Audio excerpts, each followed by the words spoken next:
Hari Om. Klambaradharam Vishnum Shashivarnam Chaturbhujam Prasannavadanam Dhyayet Sarva Vighno Prashantaye. Om Sinduraruna Vigraham Trinayanam Manikya Maulispurat Taranayaka Shekharam Smitamukhī Mapīna Bhakshoruham Panibhyam Malipurna Ratna Chashakam Raktotpalam Vidhatīm Sahomyam Ratna Ghatastha Rakta Charanam Yayet Param Ambikam. Om Dhyayen Nityam Mahesham Rajatagirinibham Charuchandravatansam Ratnakalpojvalangam Parashumrigavaradhitihastam Prasannam Padmasenam Samantat Sutamamaraganaihi Vyagrakritim Vasanam Vishvakyam Vishvabijam Nikhilabhayaharam Panchavaktram Vinitram. Om Narayanam Namaskritya Naram Chaiva Narottamam Devim Saraswatim Vyasam Tato Jayamudirayet. Om Guru Brahma Guru Vishnu Guru Devo Maheshwaraham Guru Sakshat Param Brahma Tasmai Shri Guravi Namaham. Shruti Smriti Purananam Alayam Karunalayam Namami Bhagavat Padam Shankaram Loka Shankaram.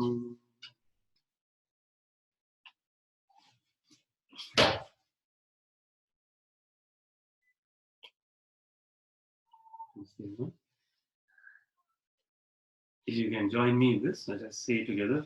Om Sahana Bhavatu Sahanau Bhunaktu Sahaviryam Karavavahai Tejasvinavaditamastu Ma Vidvishavahai. Om Shanti Shanti Shanti. Namaste everyone, welcome. And I want to particularly thank a couple of people who are instrumental for having this organized. First of all, I owe a thanks to Srimati Sumana Srinath. He is not here, but he is the one who started the idea of explaining Bhagavad Gita verse to the children. And then there are others, of course, I must thank Sri Danny Singh here and others who said, why don't we do this in a larger forum and more regular? So thank you. And I would be remiss if I did not thank Sri Pranat Sharma and Vivekananda House, of course. But the enthusiasm of these young people is infectious. They have put in a lot of effort, opened up their house with a warm heart to all of you to come, and also done a lot of other organizational things, connecting people online and sending out invitations, etc. So today we are going to start the study of Srimad Bhagavad Gita. And first I thought I will start with, you saw a preamble, so I recited some shlokas.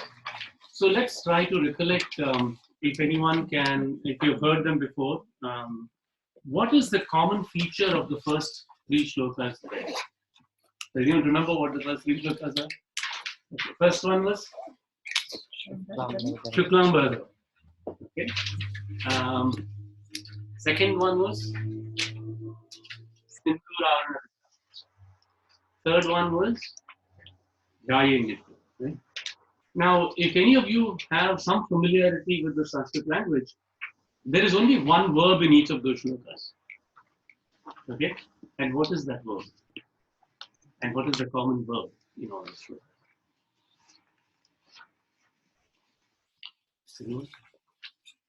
Dhyaye. Dhyaye.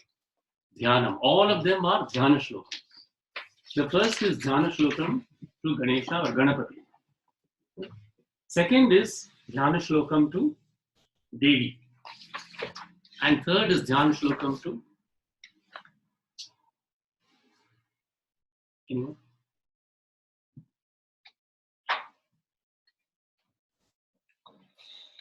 Mahesh. Shiva.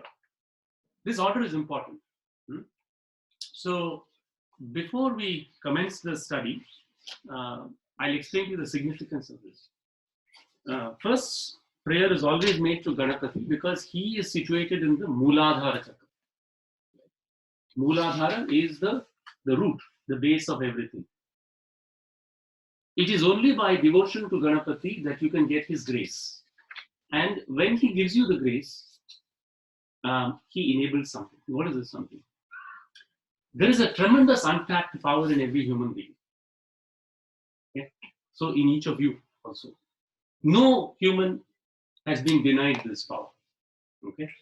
But this power lies sleeping. And she lies in a coil. And so she is called Kundalini. She who lies coiled and sleeping at the base. The base of every human being in this particular description is the Mooladhara. So if one wants to access that power, without the grace of Ganapati, nothing will happen. You cannot enter that space. By devotion to him and his grace, one is able to access that inner sanctum sanctorum of Devi. And there is a reason for that, because there is a Puranic story from the Shiva Puran where Ganapati was created. How was Ganapati created? From the dirt of Parvati. She created him as her own devotee. He is the only devotee who is completely dedicated to her. And he is a gatekeeper. He is a Dwarapalaka. Right? So without prayer to him, one cannot enter the Mooladhara. When one enters the Mooladhara in the yogic practices, then one prays to Shakti. Okay? She is the one who, rising up, pierces the three granthis: Brahma Granthi, Vishnu Granthi, Rudra Granthi. Okay? And through that piercing of the granthis, the elevation of the human being happens. Finally, why should we pray to Shiva? Because once her grace is obtained, she goes where she wishes, which is to her consort. And her consort lies in the highest Sahasrara Chakra, is where Shiva is seated. So that union of Shiva and Shakti is the greatest bliss. That the yogis call samadhi in their practices. Right?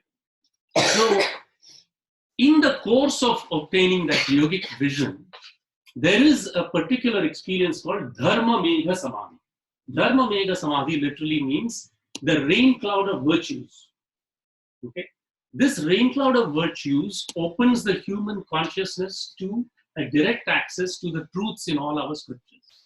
Okay? For instance, the Bhagavad Gita. It is that direct experiential awareness of the truth that is sought in all our exercises, in all our practices. But that is not accessible or available immediately. Therefore, it must be preceded by the first step, which is called Shravana. First, one must hear the truth. Shravana, by hearing. Then Manana. Having heard the truth, one must meditate or cogitate, contemplate on the truth. What does it mean? Many of you are highly intelligent. You do not want to do something without knowing what it means. This is natural. That's the natural human intelligence. It's a reflection of the human intelligence. Human mind seeks consistency. It seeks a rational explanation. That is not wrong. Okay? But when that questioning is done with true desire to know the truth, with a humility, that is the purpose of the last shloka we said, Mavid Vishavahe. Let us embark on this course with a joint and happy objective of knowing this truth, firmly aware that the wisdom to know that truth exists in everybody. But it is just that we have to open that mind's eye inside to access that truth. So this is why the first prayer is very important, right? Because one should not forget the long-term goal of the experiential. All of Indian Hindu philosophy, Vedic religion is about experience. It is not mere book knowledge. It is not about merely memorizing. It's an experience. So that experience should always be kept in mind. But the first step to that experience is Shravana. First, we must hear. Right? So that is what we are going to first undertake in the class. But every time when we start, we will recite these Dhyana Shlokas. If you have an interest, you can definitely learn them. They are very powerful. Presumably, there may be some recording of this, so you can learn to pronounce with the right uchcharan. This is very important. The pronunciation should be correct. So this is the first three. All of them are dhyana. Then what is the next shlokam? Does anyone recognize? Narayanam namaskritya. Where does that shlokam come from? It is the opening shlokam to the Mahabharata. So once the yogi attains this vision, then the entire Narayana is he who is spread everywhere, right? Sarvavyapi. The vision of seeing that everywhere then descends, right? So Narayanam namaskritya. Naram chaiva narottama. Naram is human being. Narottama is the ultimate height of the human being, who is the supreme. Devim Saraswatim Vyasam. Saraswati must be prayed to, because without that, no knowledge is accessible. Vyasa. Vyasa is a Maharishi, right? And also the one who divided the Vedas and who also wrote, author of the Mahabharata. Tato Jayam Udiyare. This Jaya has an interesting meaning. Although normally it means victory, the old name of Mahabharata was Jaya. So that is why. Then comes out this pouring of poetry, which we call the Mahabharata. So that is the first. Then we said two shlokams. Does anyone remember what those are?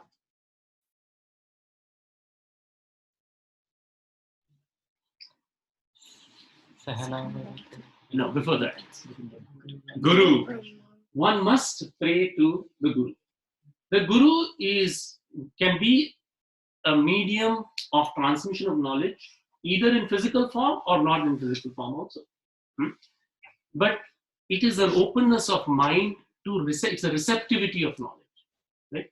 So we are praying that our mind become receptive to grasp the essence of what we do. Right? Following that, there was a personal prayer of mine, which is to my Guru, Sri Adi Shankaracharya. So that is the one that goes, Shruti Smriti Purananam Alayam Karunalayam. Shruti. Shruti is literally that which is heard. But this hearing is not the ordinary hearing. The Shruti means those divine visions that the great rishis, Maharishis, had in their meditation, which we now know as the Veda. Vedam means knowledge. Right? So it is again the same, I told you, how the Dharma Veda Samadhis of those great rishis gave them some visions. This came out in pouring of verses, the rich, in which Rig Veda comes. Right? So those visionary poetic expressions are called Shruti. Smriti is that which is remembered. It is distinct from Shruti. The Bhagavad Gita forms a part of the Smriti. It is not the Shruti. Shruti, Smriti, Purananam. Purana is that which is old. But there are 18 principal Puranas. And Shiva Puran, from which I quoted earlier. Shiva Puranam is one of them. Many Puranas. Alayam, who is the storehouse or repository of the Shruti, the Smriti, and the Purana? Karunalayam, and also the repository of mercy. Namami Bhagavat Padam. So I pray to that feet of the Lord, Shankaram, Loka Shankar, the one who was who did good for the whole world. This is Sri Adi Shankaracharya. He is also known as Jagat Guru.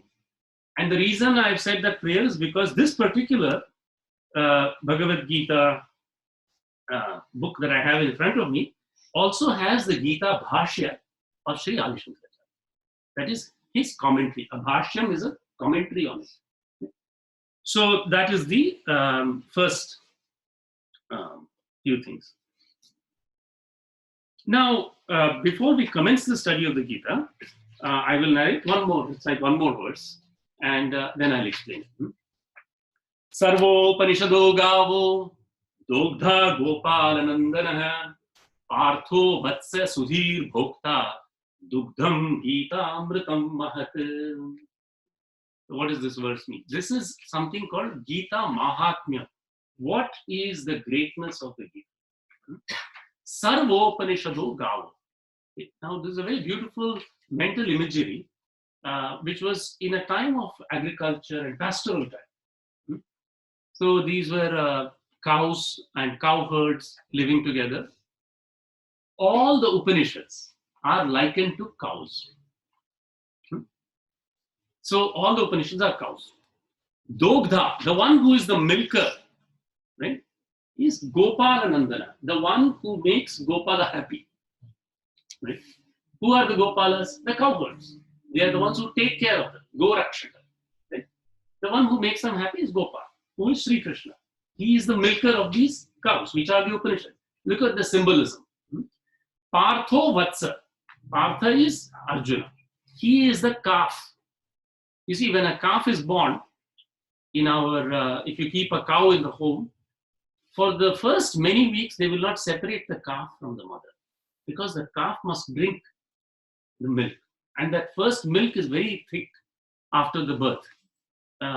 My father had a cow at home, and he has told me how thick the milk would be. It will not even run. It's full of richness. So the calf must first feed on that, right? But then they will not let the calf overeat also. Although they love both the cow and the calf, after some time they will move the calf and then milk the cow. Sudhir Bhokta. The ones, Sudhihi. Sudhihi means those who have good intelligence. Dhihi is intelligence. Sudhihi is good intelligence. The other enjoyers are the ones who have good intelligence. Sudhir Bhokta. And then Dugdham, that which is milked, Gita Amritam, that is the nectar of the Gita, the greatness of the Gita. So think of this beautiful imagery in your mind of a bucolic experience. And what you want to cultivate is, you should have the excitement of a human who wants to drink the milk directly from the cow, saying, okay, Arjuna, enough. I want this download of nectar from the Lord himself. That should be the enthusiasm with which you read the Gita. Undoubtedly, the Gita is the Upadesham of the Lord to Arjuna. But your desire should be to have the direct experience, the direct access of that Amrita. Does that make sense? Yeah.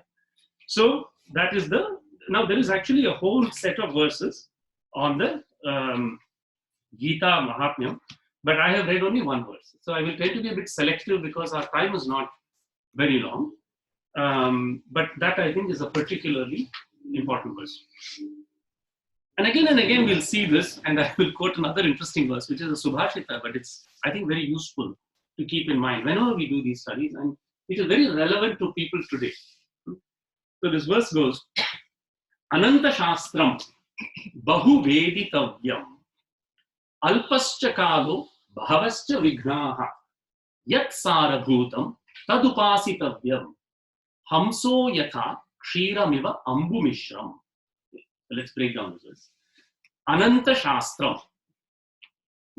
Can someone make something of that? Ananta is? Infinite. Shastram. There are infinite Shastras. Oceans. The great benefit that we have is our forefathers and those who went before them have left us infinite amount to read. Bahu Veditavyam. Bahu is lots. There is much to know. Veditavya, that which must be known. Tavya Aniya. Veditavya. Alpascha Kalo. This you will all relate to. Time is short. Even in the days of the Subhashitas, they recognize this. Even today, people ask me, uh, want to attend these classes, but I will miss one or two here. What should I do? And this was apparently an issue even in the days of yore. Alpastakal gets better. Bahavascha vignaha. Obstacles are many. Yes or no? Everybody wants to do something, but seems like there are a lot of obstacles. Right? Yat sarabhutam. That which is the essence. Saram is the essence. The very pith. Tad upasana. That you should know. That should be followed, actually. Hamso yatha. Just as the swan separates milk from the mixture of milk and water. That means that one should always know what is the essence. And if you do not know that essence, then you must ask people who know to find out what that essence is. Right? Because of this situation, that there is an infinite amount to read and know, time is short, obstacles are many, but direct the mind towards the essence. Now, in a treasury like the Gita, it's a treasury of wisdom. It is full of jewels. It is not possible to select like that, quite honestly. One would be arrogant to say that you can select from a treasury like this. Okay, but what I will try to do, and it will give you an outline of how I'm going to proceed. There will be 4 classes of verses. One verse we will memorize. This verse is so important that you must commit it to memory. And this memory is very important. Smriti. The second set of verses, I will read the Sanskrit because it is interesting, and the English translation we will discuss. Third set of verses, I will just read the English translation. We will not go into the Sanskrit in the light of expediency and to keep things moving. The fourth class of verses, I will summarize in entirety, which is, I will not even read verse by verse translation, but I will give you a quick move forward. And we will see how far we get, because in the beginning, when Pranav and I were discussing this, there are 18 chapters in the Gita, many verses. To pick and choose is, as I said, probably not wise and also a bit arrogant. So we will go through it. We will not get through all 18 chapters in these 12 weeks, but it's an introduction. We will get a taste, and then you can tell me if you like it or not, whether that's something that is a nice way to go forward. Okay. Now, some background on the Gita, and also in terms of any text. So, our Vedic tradition not only gave us gems, they also gave us the tools to analyze the texts. Okay? So, whenever we have something called a sutram or any text like this, grantha, there are 4 characteristics of a grantha. Okay, they are called Anubandha Chatushkayam. What is this Anubandha Chatushkayam? First of all, one should know what is the Vishaya. In fact, those of you who have grown up in Tamil Iyer households, we know these words very well. If you go to somebody's house, they'll say, Vishayata Chulupa. Tell me what is the subject matter. What is it that's on your mind, right? Then, second, Adhikari. Who is the one worthy of knowing this subject matter? This is very important, and it's often forgotten. You're not going to give a book on quantum mechanics to an 8th grade physics student. Yes or no? You would not. The ancients realized that.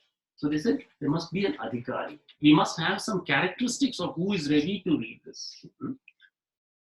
Adhikari. Vishayam adhikari. Sambandham. Idukku adukku sambandham enpa. Right? What is the relationship of this work to my life? Right? If you don't clarify that, people will lose interest in a jiffy. There must be relevance, right? You see, all that I'm going to tell you is on the scale of what our Guru, Jagat Guru, has written in terms of the Bhashyam, is deep ignorance. It's a very feeble attempt. But the only difference is I will try to relate it to our lives. Right? That is the only contribution. Okay. There is nothing more to be said than what has already been said between these 2 covers. All right. Nobody can think that I'm inventing anything new. No. Okay. I have not written commentary on this. I would not dare to write a commentary on this because before that, Guru has written a bhashyam. First, one must study that, right? You see what I'm saying? Nothing new to invent. But the only difference is the sambandham. How does this relate to our life?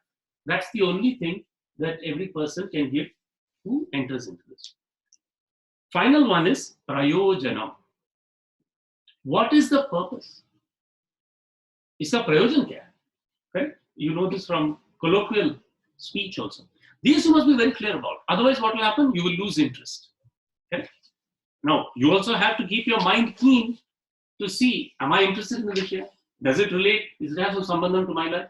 Am I seeing the prayojan? Right? I will endeavor as best as possible to do that. And we'll see how it goes. So, the main thing I want to point out is all these things are there in our historical analysis of Sanskrit.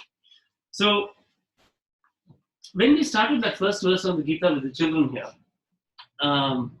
we started with a discussion on what books they like to read.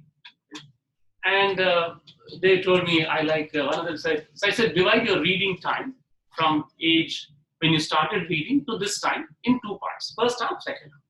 What was your favorite book in the first half? Some of them said, Good Night Moon. One said, Very Hungry Caterpillar. It's an Eric Carle book. So if you've had kids, you know these books very well because you must have read them only 1,000,000 times to your children. Then I asked the children, does that book remain a favorite of yours now? Does it continue to be relevant to you now? It is a favorite, of course. You have a fond memory for it. But they're not going to keep reading that book again. This is a given. So these books deal with material that is transient. It is temporal. It is fixed in time. If I read a book by, even for older people, Chetan Bhagat, that is related to some adolescent experience maybe in a college. It is fixed in time. Once you grow to be 80, you will probably not find that very interesting. It ceases to become relevant after a while. It's enjoyable for a while. The difference about the Gita is it talks about eternal things. It will always be relevant. And not only in this lifetime, but in many lifetimes, in all lifetimes. That is why it has survived in its brilliance and relevance all these years. Right? So that is one important thing to keep in mind. That's the difference about the Gita and other books that you read.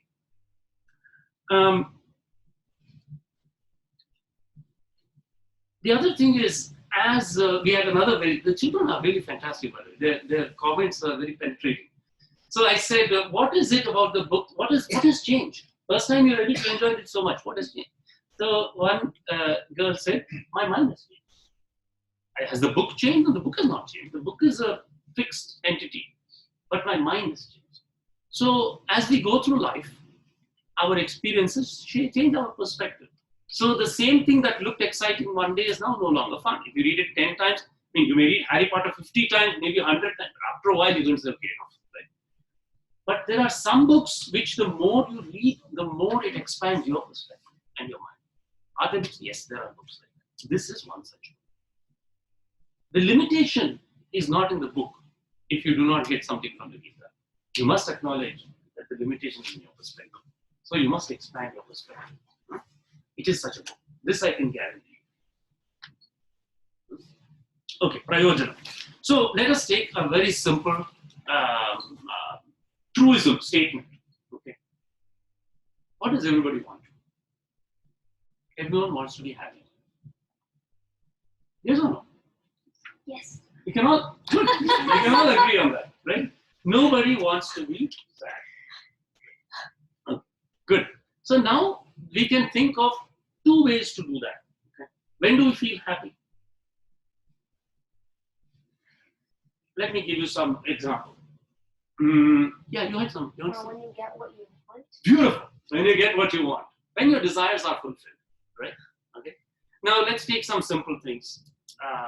You like to eat sweets, right? Okay. Not all. Huh? Not all. Then you like to eat savories. You like to eat something. Yeah. So you have some favorite food. That favorite food satisfies you. Okay. Now let us fast forward and think of a time, and the older ones of the audience will appreciate this. After a certain time, those old favorite foods are either forbidden to you, or they don't agree with you, or you can't stand them. Yes or no? Right? Something has changed. It's very sad. Person who like to eat Mysore pak after a certain age cannot eat Mysore pak. Some sugar problem or something like that. Right? Similarly, let's take another thing. We all like to smell beautiful aromatherapy oils, fragrances, scents. Right? If you catch a bad cold, you can't smell anything. Right? Okay. Where am I going with this? We all like to see beautiful things. We like to see art. We like to see nature. Nobody wants to see horrible things, right? Yes or no? So you can try to surround yourself with only beautiful things. So one way to be happy. One way to be happy is to smell what you like, eat what you like, see what you like, touch what you like, hear what you like. You agree with me? It is one way to be happy. Is that going to create happiness permanently? This boy is very bright already. No, why? No. Look at your older ones at home, right? They are not able to be satisfied by those things after a while. Simple example, but very bright. At a young age, you have a very penetrating and immediate response. Beautiful. So that is wisdom, right?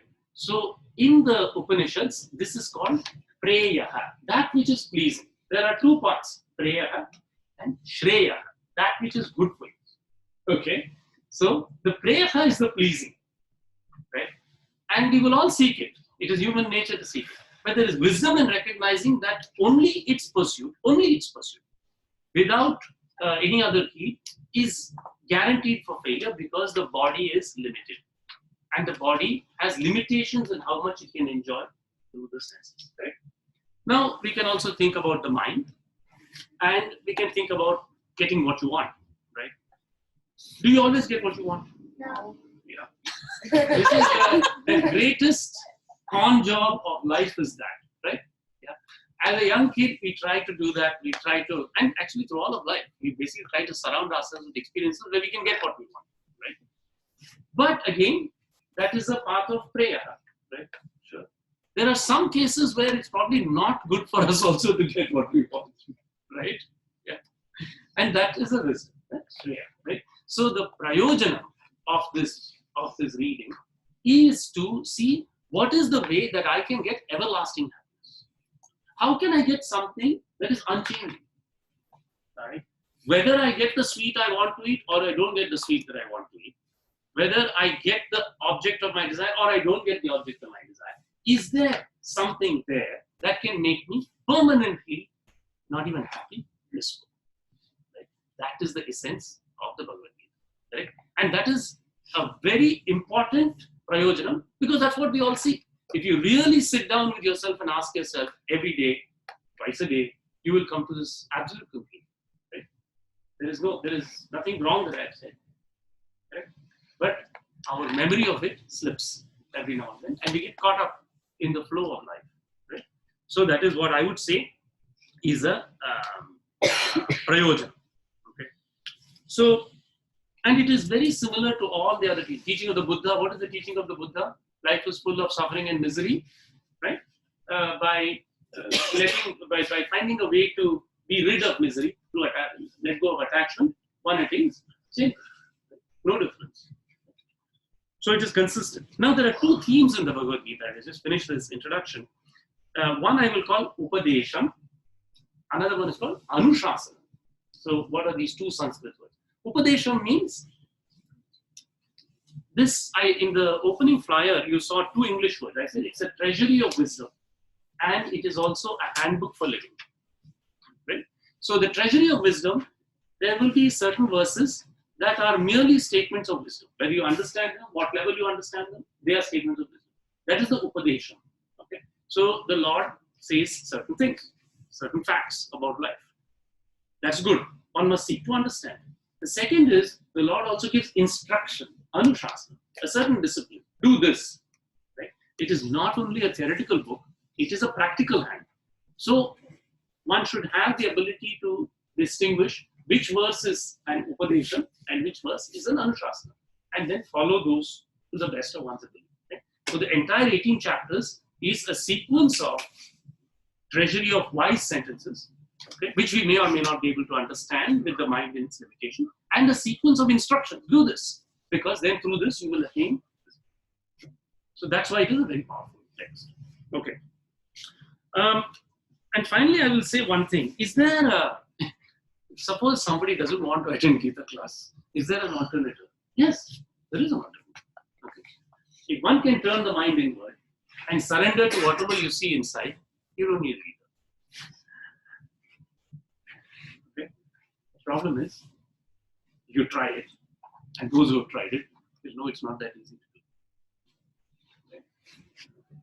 So, Sri Ramakrishna, another great guru, he had a very simple one. This is the things of the Mahans. They will have a one-word explanation for the entire text. He said, somebody asked him, what is the essence of the Gita? This is Sri Ramakrishna. You know who Ramakrishna is? Yeah. He was a saint in Bengal, West Bengal, born in Kamarpukur, lived in Belur Math. He was a Kali devotee at first, but of course he realized God in various paths. And the Ramakrishna mission is founded by his disciples. So Sri Ramakrishna, when asked what is the essence of the Gita, he gave the answer that only he can give. It's only such a great Mahan. He said Gita is Tagi. If you turn the words around, Gita Tagi. Tagi means Tyagi. Give it up. Right? So that's what I said. If you can turn your mind inward and surrender to whatever you see there, right, you don't need the Gita. He's saying the same thing, right? Tyagi, give it up. But that's not easy, right? That path is not an easy path until one has the Shravanam and the instruction. So, the other thing that I would say is many times people are a bit confused about, is this Gita a Jnana Marga text or is it a Bhakti text? Do you know what these two are? What is Jnana? Knowledge. What kind of knowledge? Universal knowledge, okay. And what is Bhakti? Devotion. Okay. So is any of you familiar with this question? Right? No. Okay. So in the Vedas, the Shruti, there are two parts. One is called Karma Kandam, another is called Jnana Kandam. Karma Kandam means that part which prescribes the rituals. Okay. So this is how you should arrange the sacrificial fire. This is how you must pour the ghee. This is Karma Kandam. Jnana Kandam is the Upanishads. Those do not relate to performances and rituals. They talk about wisdom. And a special kind of wisdom which we call Brahma Jnana. Not Vyavaharika Jnana, not knowledge of the phenomenal world, but ultimate truth. So, at the same time, over the medieval ages, and I mean from time immemorial really, there are many who say that devotion is the fastest way, right? Surrender to God and you will find the way, right? So in the aspirant's mind, a doubt may arise, right? Especially in the modern age, people have a little bit of a hesitation or a fear of worship or devotion to a personal God. No? I don't think so. If you look around you, you will find it, right? And those kinds of minds will only want to intellectually know the truth. And this is a kind of a debate. I've seen commentaries where they say, there are people who sit and do puja to the Gita, this is really no use. Okay. No, the truth is not that. The truth is both lead to they are both the same path. Bhakti and Jnana are not different. Sri Shankaracharya said, Bhakti is swaswarupa anusandhanam. Knowing the true nature of yourself is Bhakti. Jnanam is also the same thing. That person who has Bhakti and doesn't have Jnanam has incomplete Bhakti. That person who has Jnanam and has no Bhakti is also incomplete. His Jnanam is incomplete. Jnanam is equal to Bhakti, Bhakti equals Jnana. There is just no doubt about this. Okay? And that will be emphasized again and again. Right? The two are synonymous. On the beginning, they appear to be different, but they are not different at all. Okay. So, finally, I will say this, you may think he has talked for so long, he's talked about all these concepts. There's so much, again, Ananda Shastram, so many words, Sanskrit words. Listen, whenever you have this doubt, remember this one thing, the only thing you'll remember after all these 12 weeks. The supreme intelligence is within you. Okay? People have told you from the day you were born all kinds of nonsense, your parents included. They told you you're short, you're fat, you're tall, you're stupid, you're intelligent, you're beautiful, you're ugly, right? Yes or no? They told you you eat too much, you eat too little. Okay? None of this nonsense is true. Okay? You have the intelligence. God is not partial. He has given everybody the intelligence. He has given everybody the meaning. The question is, what are you going to do about it? That's all. That's all there is to it. Right? So don't believe any of the other nonsense. I should know Sanskrit. I don't know Sanskrit. Should I study Sanskrit? I don't know some. That is actually irrelevant. The only question is, how intense is your desire to know this? You can transcend any obstacle. That firm faith and conviction you should have. And don't fall to any doubts. If the conviction is there, the rest will follow. You will learn whatever you need. That's all I will say. So this set of classes is empowering. There is no talking down. Correct? You must have that confidence. And you must develop that confidence. Right? Because God has not been partial. Fair enough? So we will hopefully keep that in mind as well. So let us have a few little discussion on what is the Gita? What is the Bhagavad Gita? Anyone? Do you have some idea? It is not a trick question. The word of the Lord. Very nice. Yes, that's exact translation of the Bhagavad Gita, right? Something Krishna said to Arjuna when Arjuna didn't want to fight against his family. Beautiful. It is a dialogue between Krishna and Arjuna. Samvada. Right? Now, here's a very interesting thing. I don't know if you guys have thought about this, right? There are actually, in our scripture, there are numerous instances of these samvads. Okay? Do you know, can you name a few? There are numerous dialogues. Actually, what are the other dialogues that you know? Other than the Bhagavad Gita. Yeah. Anyone? Yes. Debate between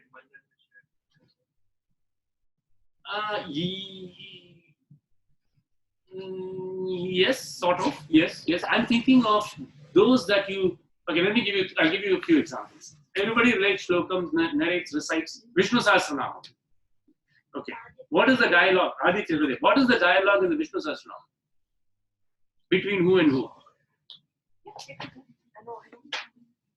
I think Yudhishthira asked something and Bhishma answers. So. Yes.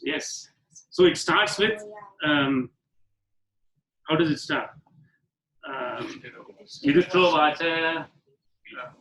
Right. And he says, Shrutva dharma nasheshena pavanani cha sarvashah Yudhishthira shantanavam punareva vyabhashata. Having heard all the, without exception, all the dharmas. Dharma nasheshena pavanani cha, which are purifying. Sarvashah. Yudhishthira asked Bhishma, Shantanava, that is son of Shantanu, right? Punari, again he asked him, Kime kam daivatam loke kim va. So one must understand the meaning of what we are saying, right? There is that samvad. Aditya Hridaya Stotra. Who is that samvad between who and who? Anyone? Agastya. Excellent. Agastya Rishi and Sri Ram, right? So in that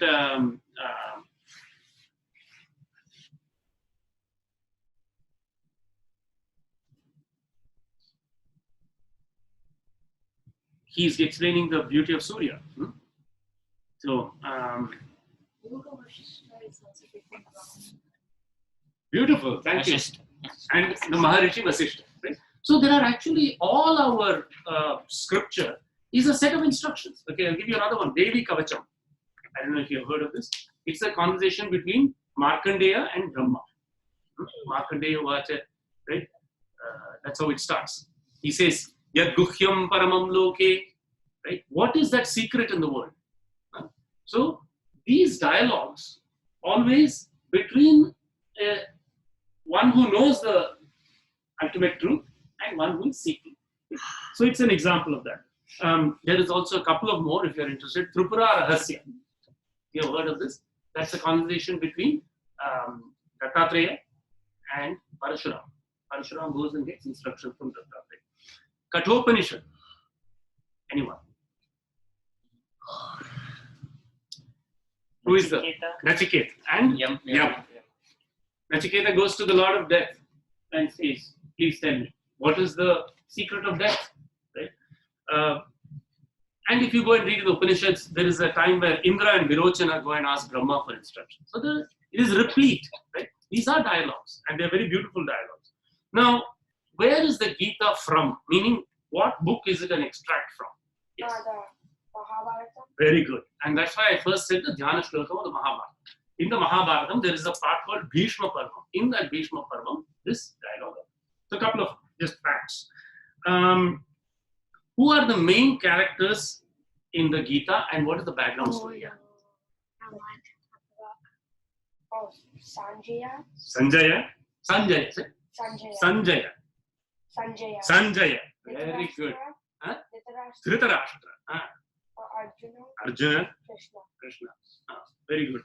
And Duryodhana. Oh, yeah. Actually, Duryodhana's words also feature in the first chapter. Huh?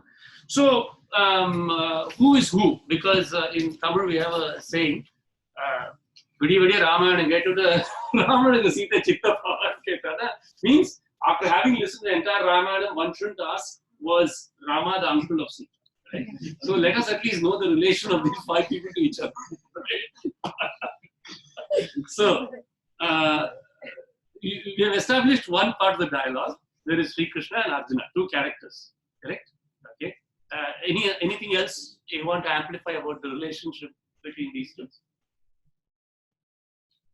Charioteer and warrior. So, Sri Krishna is the charioteer of Arjuna, who is going to war. Arjuna is one of the Pandavas. Very good. Sons of Pandu. Very good. Right? And who was the other one? You said Sanjaya and Dhritarashtra. What is their role in this one? Sanjaya is this person who has a sight, right, and he can see everything that's going on in the war, and then he tells Dhritarashtra about what's going on because Dhritarashtra can't see. You're right. This is a very subtle and important point. You see, Sanjaya has the sight, Dhritarashtra does not have the sight. Correct? Remember the thing I told you about the Shruti and the yogic vision, right? Because Dhritarashtra cannot see, that blindness is a metaphor. Right? It's a metaphor. He's not able to see, so he has to hear. So I told you, Shravana first. Then, very good. And this Dhritarashtra, is he a friend to Arjuna? Or what is his relationship to Arjuna? No. Are they buddies? No. No. He's his uncle. He's his uncle. Very good, very good, very good. So Dhritarashtra and Arjuna's father Pandu were brothers, right? Yeah. Right. What are the sons of Dhritarashtra called? Kauravas. Kauravas. Very good. So, coming from the word Kuru, Kaurava, the race of Kuru. And what is Duryodhana in this whole game? What's he doing? He's like the king of the kingdom. Don't worry about the kingdom. How is he related to these five other characters? You know it. He's the son of Dhritarashtra, cousin of Arjuna. Beautiful. You've nailed it. Okay, you got all the relations. You guys got the relations squared out, right? Okay. Dhritarashtra, Pandu, Arjuna, son of Pandu, Duryodhana, son of Dhritarashtra, eldest son. He has other brothers. And these guys are Kauravas, these guys are Pandavas, and Sri Krishna is the charioteer of Arjuna.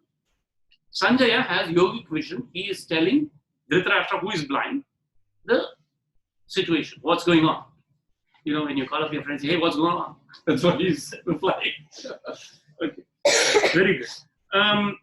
Now, how is this Vyasa related to?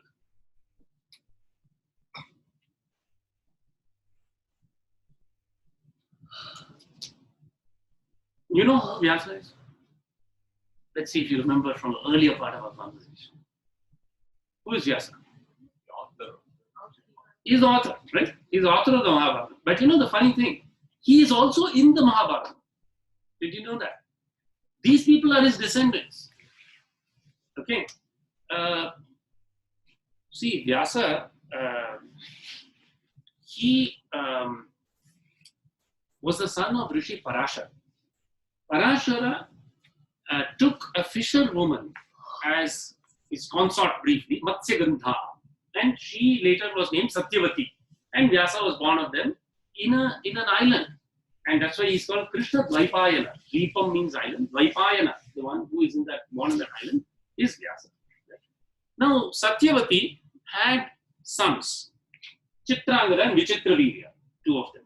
Okay, but Satyavati, through whom did she have those sons? She had them through Shantanu. Right? Shantanu was very enamored of this beauty, this fisherwoman, and he wanted to marry her. But Shantanu had already one wife previously. Her name was Ganga. Very good. And Ganga had how many children through Shantanu? Huh? Yes. She had 8 Vasus and she drowned them all one after the other, right? But one survived in the end, right? Who was that? Bhishma, the terrible. He was actually called Devavrata, right? And because he was born of Ganga, he's also called Gangeya. So this Bhishma was a very noble person. He saw his father's infatuation with this fisherwoman, and he said, "Father, you're so sad. What shall I do to make you happy?" Then he divined that his father was very infatuated with this lady, so he went to that lady and said, "Please, let us arrange a marriage to her father."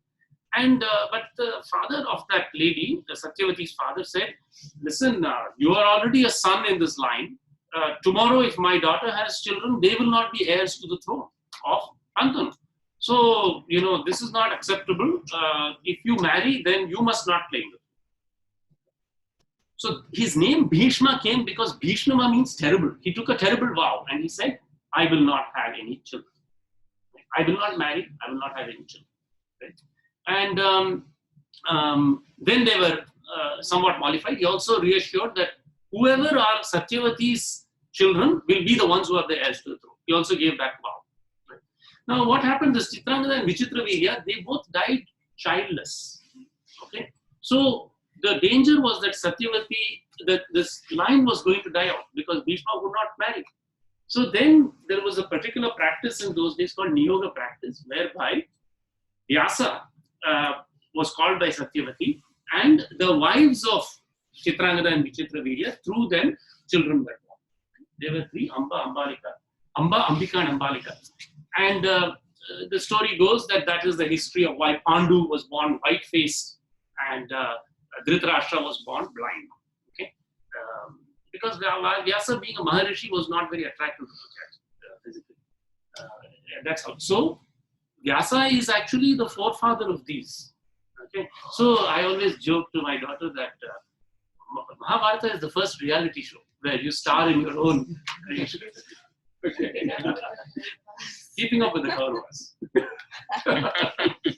Okay.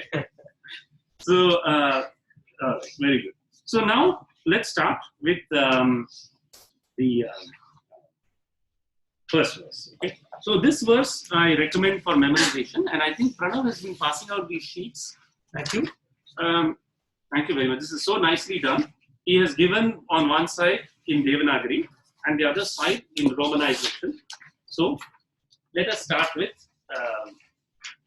the first.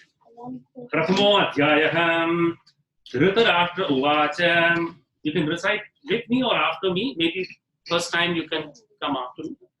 Dharma Kshetre Kurukshetre. Dharma Kshetre Kurukshetre. Samaveta Yuyutsavaham. Samaveta Yuyutsavaha. Mamaka Pandavaschaiva. Mamaka Pandavaschaiva. Kimakurvata Sanjaya. Kimakurvata Sanjaya. So, Dharma Kshetra. the field of dharma, right? In this field of dharma, facing each other and ready to fight, Yujutsa, right? My people, Mamaka, and these Pandavas, who are my nephews, right? What are they doing, O Sanjaya, is what Dhritarashtra asked, because he's blind. Right? So the back history is, why are they fighting? They're fighting for the kingdom of Hastinapura, Mm-hmm. and like previously they had like this gamble, Yeah. and then the Pandavas lost, so they had to be exiled for 13 years. Mm-hmm. And then they came back, but then they wouldn't give back the kingdom, so they fought. Oh, very good, fabulous. Okay, but was it just so quick? Did they just say we won't give the kingdom and they fought? They asked for first 5 kingdoms for each one of them, right? They said no. They didn't stop. They said, okay, we'll take something little less. What did they ask for? 5 villages. See, they were negotiating. They didn't go, I'll go and fight. They said, okay, you will not give us that. Maybe we can agree on something less. After all, they were also born in the same lineage, right? Did they have a right to the kingdom? Yeah. They had a right to the kingdom. There was a dharma. It was a pitra arjita property of theirs, right? And they were denied it. And they were denied it by duplicitous means, not by fair means. They could not get it, so they first negotiated. They asked in a nice way, please, can we have something less? What was the answer? No. Okay. Then what was the next step? What was the final word of Duryodhana? He said, I will not give them even a needle drop of land. Yes, I will not give them a bit of land on which a needle can be placed. Okay. It is only after the wise people and the dharmic people do not suddenly jump into war because they don't get something. They first established that they had a legitimate right to it. They negotiated and asked. When everything failed, then Sri Krishna said, now there is no choice. This is the situation. See, what is this characteristic of Duryodhana? There is a verse in the Mahabharata. I'll tell you. Duryodhana is compared to a tree of anger. He is always angry. He's on the other side, Yudhishthira is compared to a tree of righteousness, dharma. Right? Always Yudhishthira is called Dharmaputra. He is the son of dharma. Right? If dharma is righteousness to be the natural law, that to be embodied, he is the son of that. He is always seeking to follow the right thing, do the right thing, basically. Right?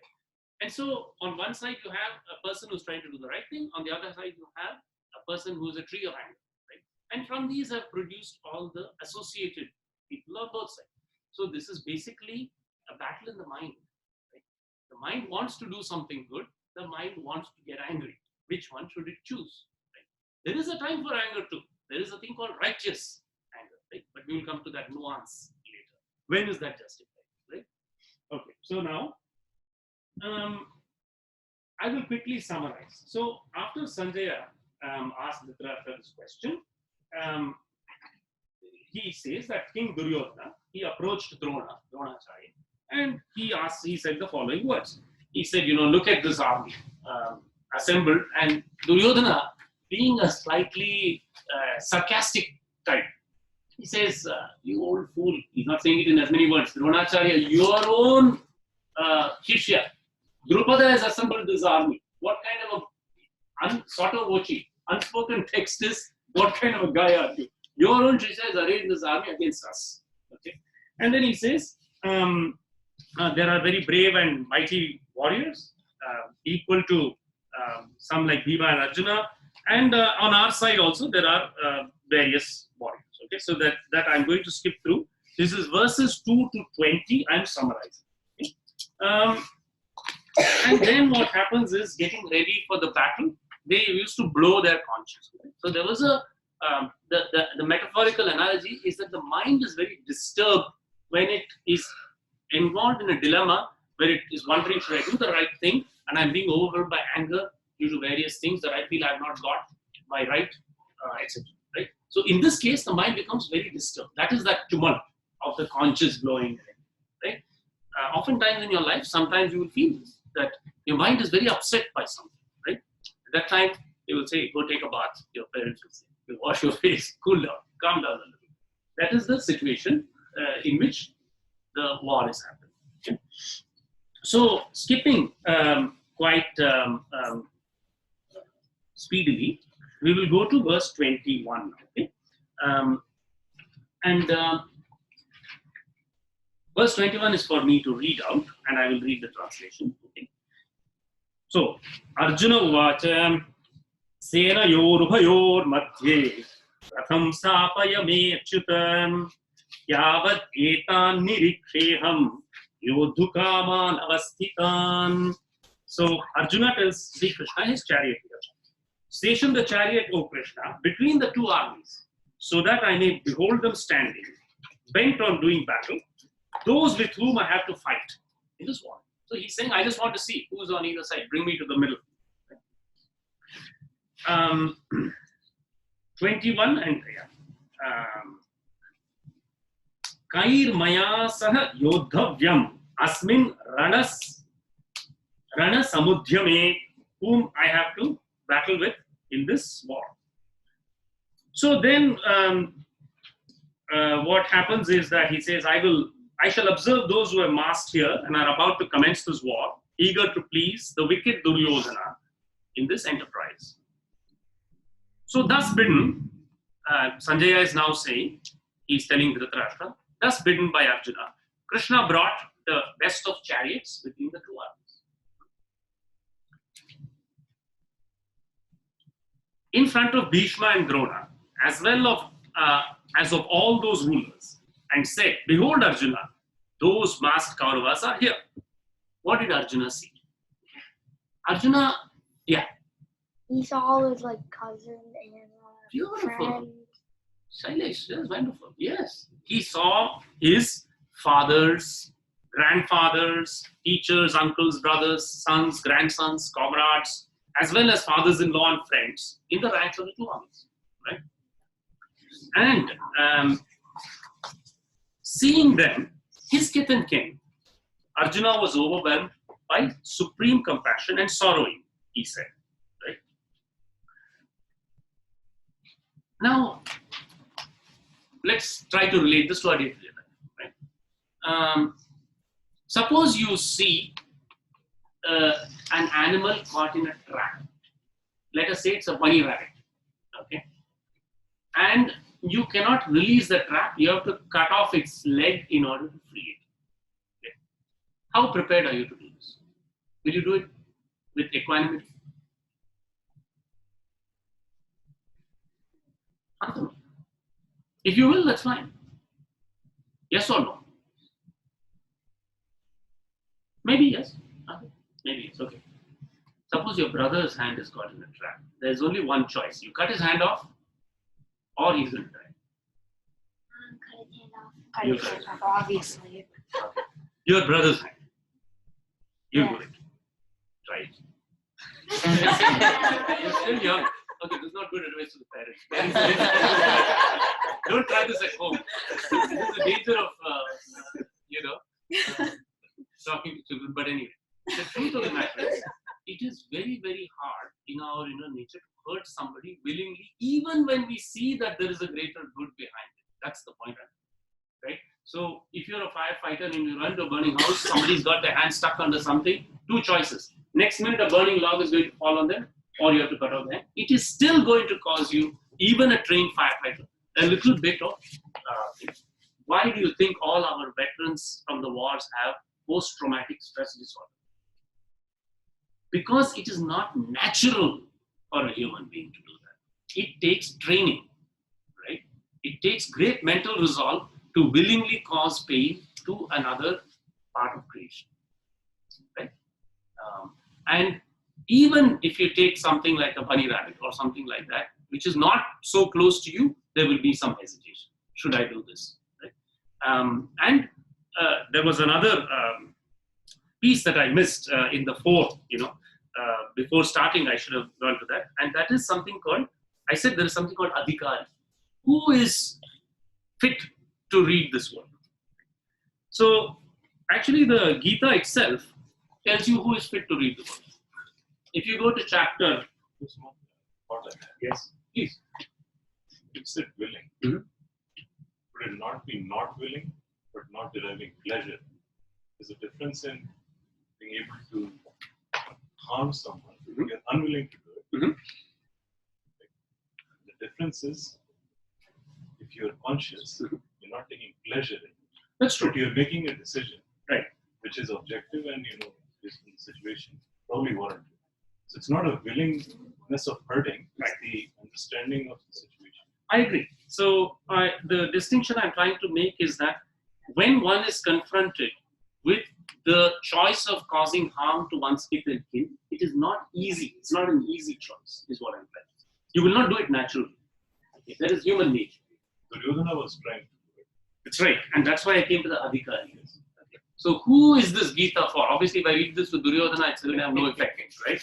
So I missed this. We're trying to turn Duryodhanas into the Arjunas or No, we're not trying to turn anybody into anything. We're just trying to learn the Gita. wordless. That's the intent, right? No, I've not said that. So let us read who is an adhikari. Idam te na atapaskaya na abhaktaya kadachana na cha ashushrushave vachyam na cha mam yo abhyasuyati. Don't impart this teaching to a non-ascetic, meaning one who does not have control of his senses. What is tapas? Atapas, right? Tapas basically means Kayendriya Siddhi through Ashuddhi Kraya. Ashuddhi Kraya, Kayendra Siddhi, Tapasa. Tapas means the removal of the impurities, okay, in oneself and attainment of control of the body and senses. Kaya Indriya. Right? So right now, nobody has looked at the cell phone so far, I think, right? So that is a little tapas you have. No, I'm using it for notes. Okay, that's legitimate. Right. So you're exercising some self-control in sitting here, right? Although your mind may want to do other things, you have turned it off probably. Right? This is a tapas. Right?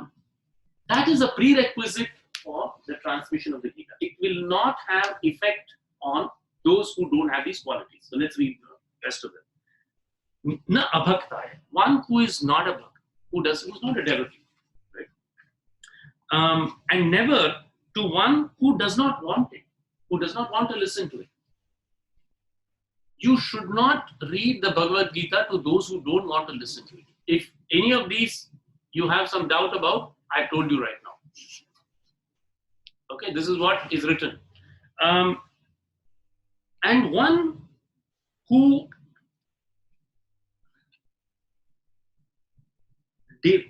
derides me, who derides Sri Krishna. Okay,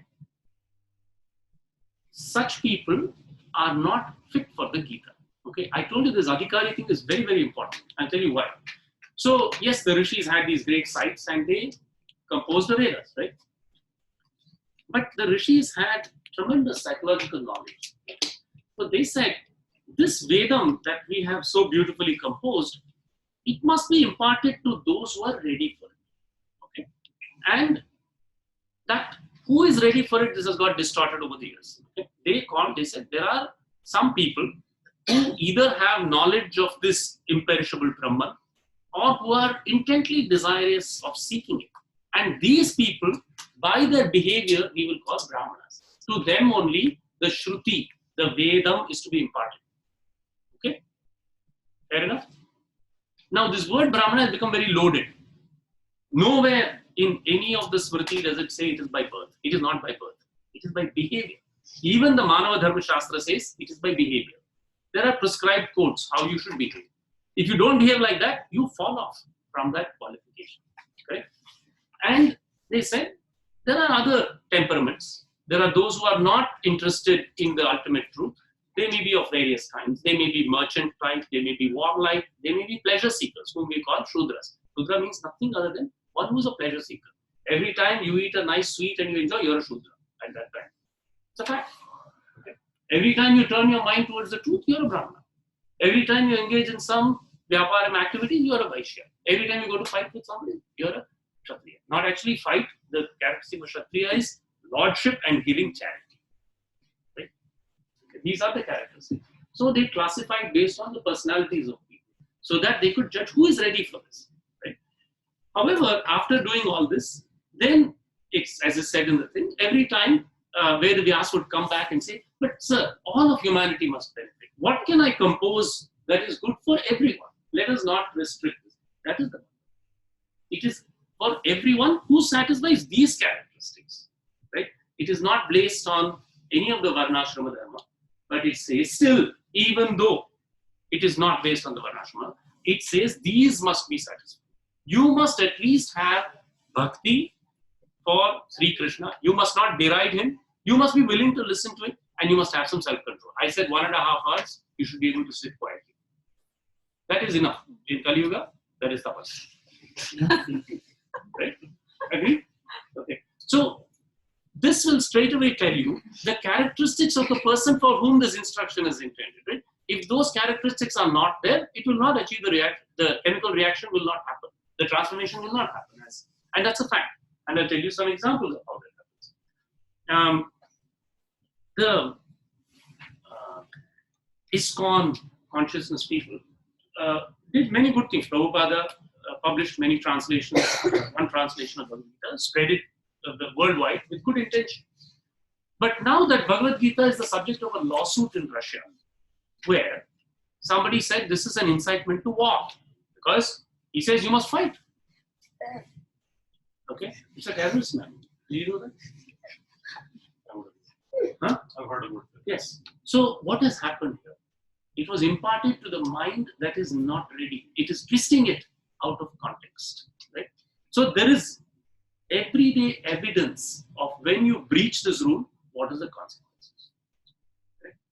So all I can say, but of course, this book is available. Anybody can buy it, anybody can read it. But insofar as this discussion goes, I earnestly ask you to examine in your heart, am I ready for this? Because if I'm not ready for this, that's totally fine. Okay? Nobody is going to say anything.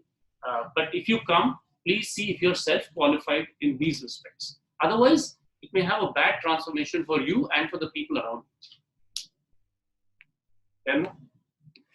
So, that is the adhikari. So now we are going back to this point where Arjuna is distressed. Why is he distressed? Okay, so he says, because I have to fight with these people who are my kith and kin. So he says, verse 29, Sidanti mama gatrani mukham cha parishushyati vepathuscha sharire me roma harshascha jayate. So what does that mean? He says, my limbs are drooping, my mouth dries up, okay? My body trembles, and my hairs are standing on end because he's about to do something very unnatural. So he's not happy. Gandivam sramsate hastat tvakchaiva paridahyate nacha shakrom avasthatum brahmativa cha me manaha. My bow Gandiva slips from my grip. My skin is on fire. I cannot stand steady and my mind wanders. Now, let's think about who is this Arjuna? Is he an ordinary person? What are the characteristics of Arjuna that you know? Brave. Very brave, yes.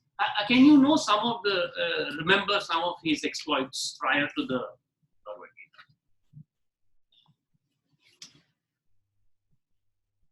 Yeah. He can hit a bird while looking at its reflection. And is there a particular instance where he did that? Yeah. Just don't remember it exactly. Oh, well, that's still very good. Have you heard of the Swayamvara of Draupadi? Oh, Huh? In that there was a contest. And in that contest, he had to hit an eye of a fish, which was circling on a wheel by looking at the reflection in the water. Right? So do you think, would you classify him as an ordinary mortal? No, he's a very remarkable person. Okay. If you and I could be 1/10 of Arjuna, we should feel very big. Right? Okay. Second thing, he got some special astras from whom? Pashupati Astra. Yes. Whom did he get the Pashupati Astra? No. Oh, no, I don't know. Who is Arjuna the son of? Okay, let's take a different tag. Indra. So, you see, this Indra is a metaphorical meaning.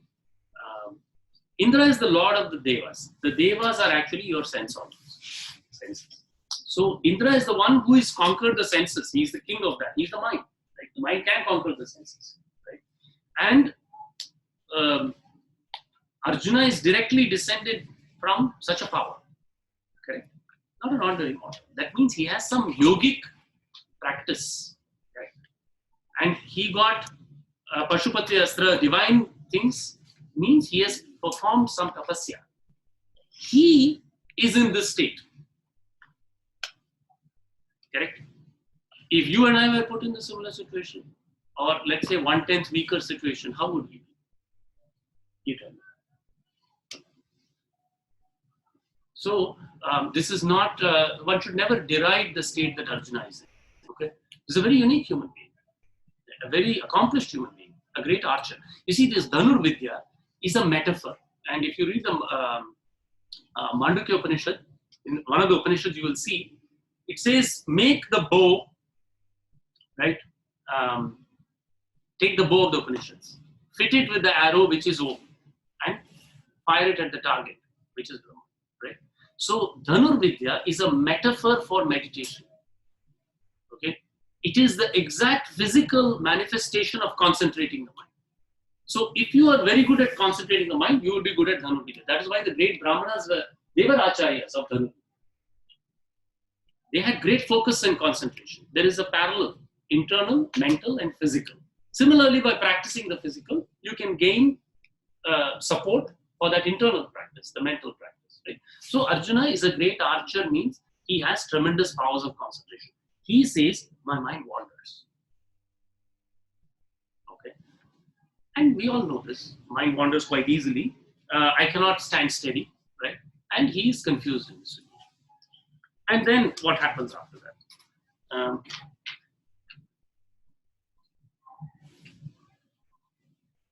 So we are now, So we are seeing his situation now, right?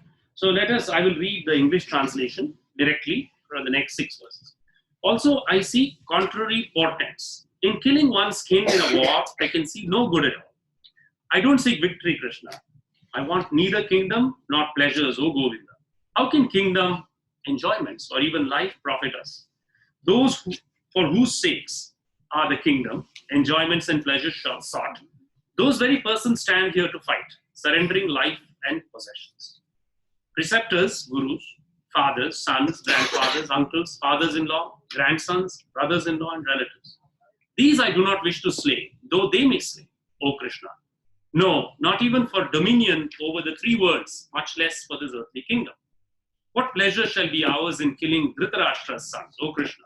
Only sin will accrue to us in killing these lawless foes. Therefore, we ought not to slay our kinsmen, the sons of Dhritarashtra. How can we, Krishna, be happy once we kill them?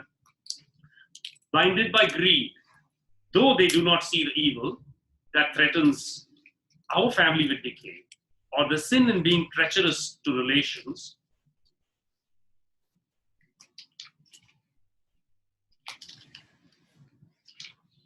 how can we fail to turn away from sin? We who recognize the evil that threatens our family with downfall, O Krishna. With the downfall of the family, the eternal laws of dharma fostered in the family will perish. Kula dharma. There is a thing called kula dharma. Right? Kulam, if the family perishes, how can the kula dharma survive? Right? When dharma perishes, then what will happen? Adharma, unrighteousness, will overwhelm the entire family. You don't have to be a rocket scientist to figure this out. How many families, small thing like property disputes? Right? If there is property bequeathed by a father to children, the possibility of property dispute is very high. Every family you can only think a little bit here and there, and you will have some stories. Right? So when that property dispute starts, the family starts to fall down, because then those old relationships are not kept up. Right? So I'm giving you a simple day-to-day example of how that manifests. It may not be a dharma kshetra, kurukshetra, but it happens. Right? Due to the sway of adharma, O Krishna, the women of the family will be ruined. From their ruination, the Varna Sankara, which is miscegenation, mixing of the various classes, is bound to ensue. Such confusion will land in hell, the wreckers of the family and the family itself. Then the Pitras must indeed fall, robbed as they are of the Pindodaka Kriyaha. So, who are the Pitras? Ancestors, right? Today, we are starting something called Pitra Paksham, the Shraddha Paksham. These 16 days is also called Mahalya Paksham. At this time, the Pitras are very accessible to us. In a very simple way, you may say that all the spiritual knowledge that we have, this desire to know the truth, comes in some way from our fathers, grandfather, great-grandfather. Right? There is something they did that we have benefited from. And when our mind opens up to receive that, when we remember them and we think, oh, my father used to do this practice, my mother used to do this vratam, my grandfather used to do this practice. Okay, that is called Pitra Kripa. That is the grace of the Pitras. You have opened up your mind to receive the fruits of their spiritual efforts, because you are nothing but n+1 in that iteration. So you're trying to perfect that iteration. You're the latest one, right? So if you can take benefit of sigma sum 0 I equals 1 to n, you're lucky. If you're going to start again as I equals 1, sorry, right? You've lost all that, correct? That is the meaning of Pitra. So these Pitras, during the Pitra Paksha, Shraddha Paksha, they are worshipped. And they are worshipped with Pinda and Udaka, okay? The balls of rice and sesame and water. Okay? This is the traditional form of worship of the Pitras. Now, in all cultures, okay, the first movement of man's mind towards the divine comes because of his confronting death.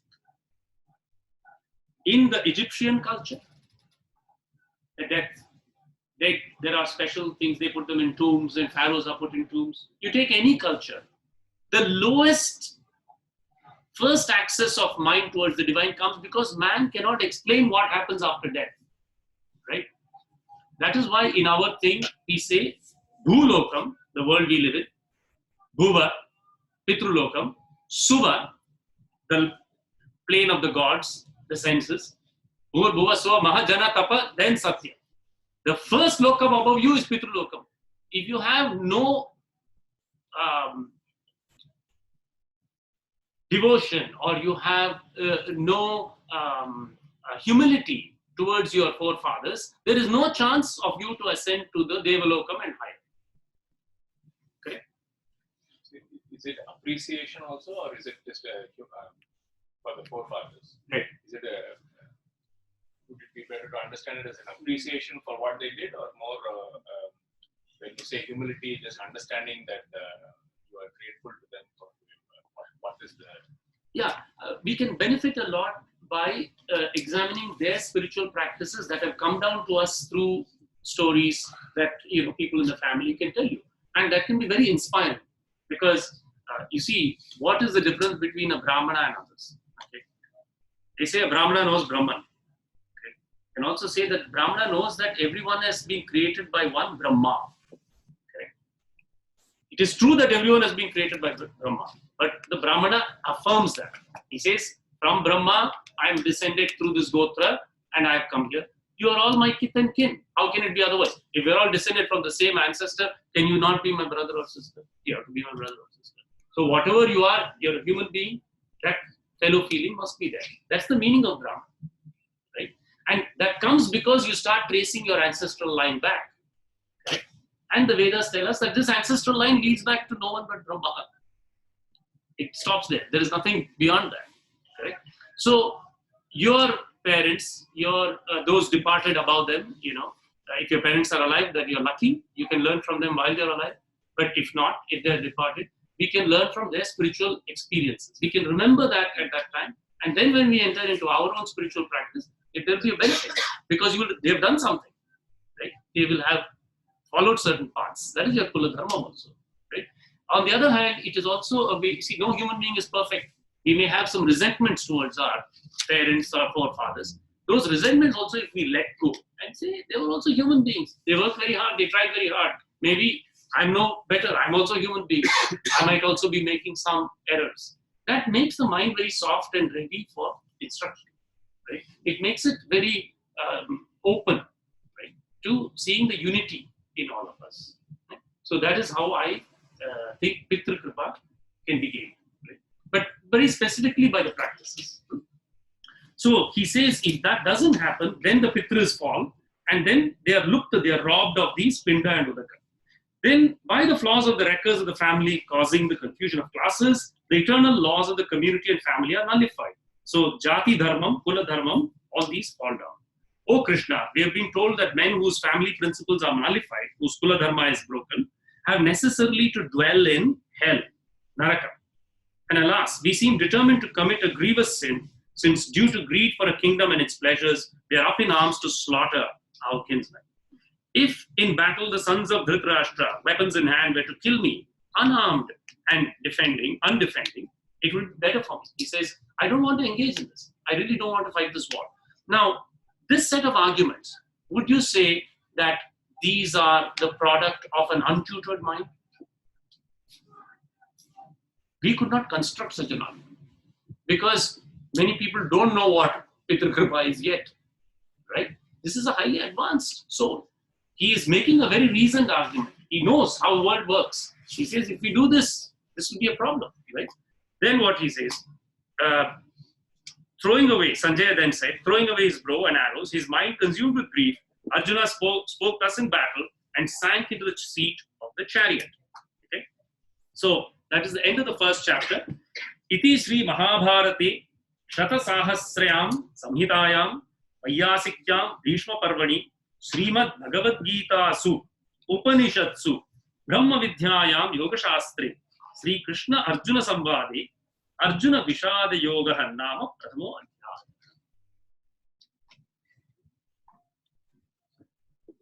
See, we are almost at time, and if you have some questions, we have a few minutes. We have completed the first chapter. Yeah. Is the summary like one line of the question, something like that? So, with all the things spoken here, I don't know how much everybody can read it. Yes.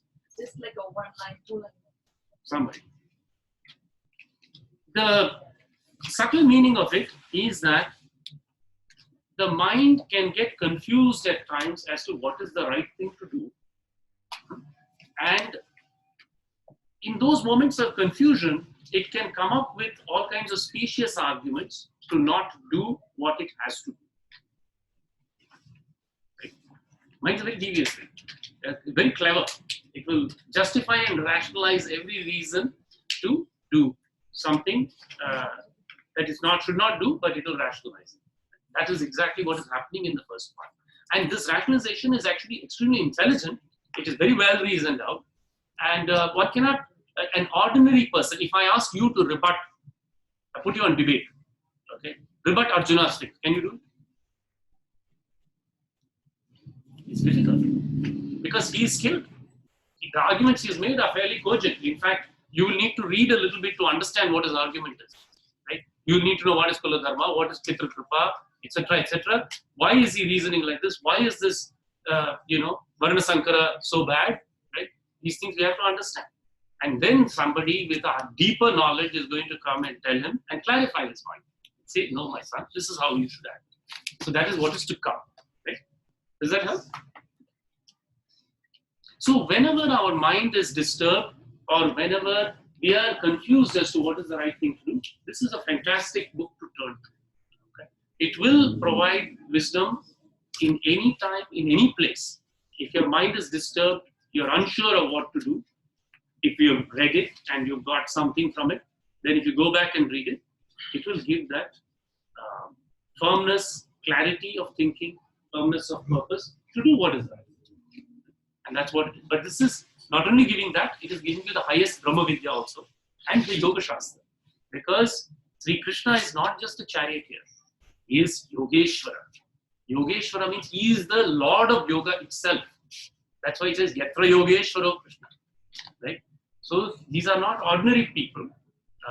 They are people with great skills in this inner realm. Any other questions? So, if this context, the conditions that were there, how a person would be initiated if they didn't know such a thing existed? They can't read it, they're not allowed to read it. How would they get initiated to get it? So, as I said, this particular text, this smriti, is, as said by Vyasa, for everyone. There is no one who is barred from reading this other than not. So, there is no birth. You can be from any family. You can be born anywhere in Bharatavarsha. As long as you satisfy those criteria of having some tapas, na atapas. You should not give it to someone who has zero tapas, who has no bhakti. Anyone who has bhakti in Sri Krishna is eligible. All that is required is to have bhakti and to not say derisive things about it. So even a non-believer, would they qualify to read it? What do you mean by So non-believer? if someone is not of Sanatana Dharma, can they read it because they're curious? There is a small nuance there, right? So I don't know if is it very not. It says one who does not deride Krishna. That's a different qualifier from somebody who is not of the Hindu faith or something like that. So I think if I understood that correctly, it simply means you should be open. Do not deride Lord Krishna. Is that correct, or is the nuance different? It also says na abhaktaya, one who has no bhakti. Bhakti is devotion, right? So somebody could have devotion in something. They could have devotion, just say for the context of this argument, they have devotion in Christianity. But would they, is that devotion specific to some particular faith? Is that what it means? Or does it simply mean, no, just be open, don't for the, just for the lack of the context, don't deride Krishna as a Lord, right? Is that it? So let's, this might actually, the Bhashyam may be useful here. It says, as Sri Shankaracharya says, this Shastra imparted to you for your good, for terminating your transmigratory travails.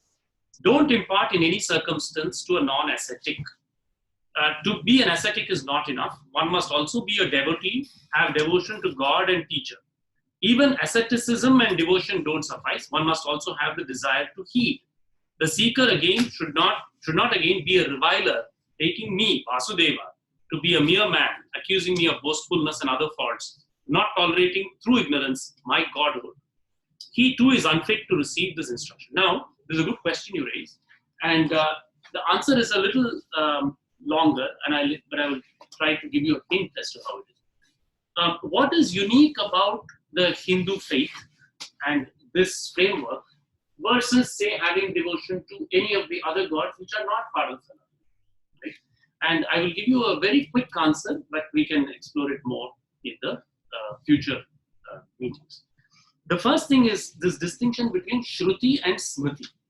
The Shruti deals with the eternal. The Shruti deals with things that are not bound by time and place. It deals with things that are not spatio-temporally bound. In only the Sanatana Dharma is there a distinction between Shruti and Smriti. Smriti is remembered, it pertains to time and place, like things like the Manava Dharma Shastra. Okay? The Smriti can change by Desha Kala Paristhiti, time, place, and circumstance. However, the Shruti does not change. The problem with most other religions, and I will say this bluntly, Christianity, Islam, is that the two are muddled together. Therefore, if you're a follower of Islam or the Bible, you may want your women to stay in some way. You may follow those words literally, which were intended for a different time and place. Whereas a Hindu who really knows what Sanatana Dharma will not do that. He knows that the Smriti will change, that the Vyavaharika Dharma will change, but the Sanatana Dharma is something different.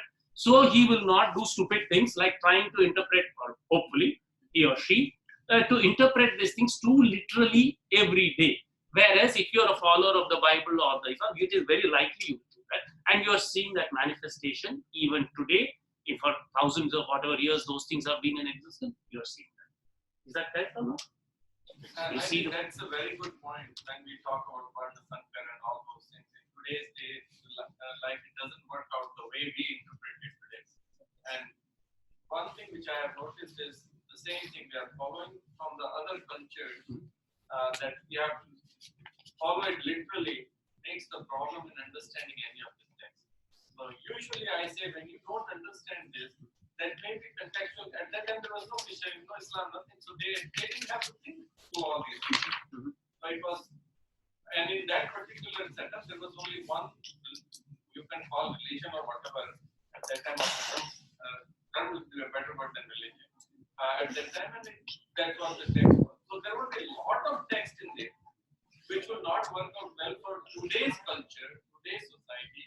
But we have to go with what is the Amrit here. Just go with the nectar. And that's what the Gita would be very, very good to understand. So, if we have 2 minutes, my commentary is what you said today is so good in my day-to-day life. If I apply these principles in my day-to-day life, they are so good. Everything makes sense. Everything makes sense. How we explain things, how we think about things, how we do things, everything makes sense. So I think we should, instead of literally going through all those things, if we look at the essence and nectar of this will be excellent topics. The Adhyatmic. One small thing I would say is that there is a verse of the Gita where actually Sri Krishna says, those who worship others also, avidhivat, not in the prescribed manner, they worship me alone. The Bhagavad Gita and the Sanatana Dharma is the only thing that has that Catholicism, the broadness of view. No other religion will you find this saying that all those who worship other gods, even not in manner prescribed, are only worshipping me alone, but I'm not going to go in and try to convert each of them. Right? That is one point, that Catholicism of viewpoint. Only that person who has attained that supreme consciousness could say that. Right? And whether that refers to, like you say, local deities within the Dharma or outside, you cannot easily decide because the time of that. But I think we can take the essence of it, that Sri Krishna understands that people's minds are different, they may worship different kinds of things, but yet he knows there is only one supreme principle, which he is the embodiment of. I think the practical the reason I ask that is, suppose I meet somebody, right? I think they would. We have an interesting conversation or debate, and I feel they're open to the idea of reading and learning about this. I suspect I am not qualified completely to make that determination of those four categories, right? So on a practical daily basis, is it? I don't want to use the term allowable. Is it a good idea to say, hey, this would be here. This is how you get this book. Why don't you take a look? Or am I going down a path of gray area where I run afoul of what was? I wouldn't call it a prescription. It was just a good rationalization of what is enough. You have to be in the right frame. That's how I interpret it. You have to be in the right frame of mind to take this. Very good question, and it's a tricky question. So it's a very subtle and difficult question.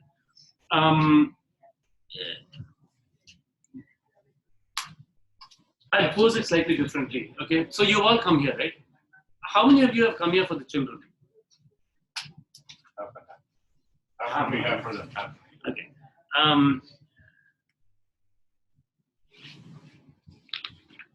In the end, this instruction is for you alone. Suppose somebody else is, suppose you are ill. Will giving medicine to somebody else help you? When you get a headache, do you give your children Tylenol? That's all I'm saying. He's asking, he has a headache. Can I give him a Tylenol too? Because you gave me a Tylenol, or a Tylenol worked for me. Can I give it to him too, or can I suggest it? The same thing to him. That's what I think Sriram's question. Yeah. And we can definitely pursue it. So 10 minutes over. Namaste. Thank you for coming. So just 2 minutes, if you can. So welcome. First of all, I could not do it earlier. So this place is Vivekananda House. I think parking, everyone found it, right? So if you have more people, I think today is the most busiest day. Otherwise, street parking will also be available. So we can park there, but I think around 10-12 cars we can park. And if this is full, then we can park in the driveway. So while exiting, you can directly exit on the Lincoln Way from here. There is a driveway there. Water and glasses are kept in this dining area. So if you go from that side, there you can go. And there is a restroom also there. So I could not say it earlier, so you might have difficulty, but you can easily access that. So that is there. And I think we ran out of time. So next time I'll just, I think I'll take time in the beginning and describe what is this Vivekananda House is. Okay. Before you get up, let us say one swasti mantra. Om Tatchamyora Vrunimahi Gatum Yajnaya Gatum Yajnapataye Daivihi Swastirastunaham Swastirmanushebhyah Urdhvam Jigatu Bheshajam Shanno Astu Dvipade Sham Chatushpade Om Shanti Shanti Shanti.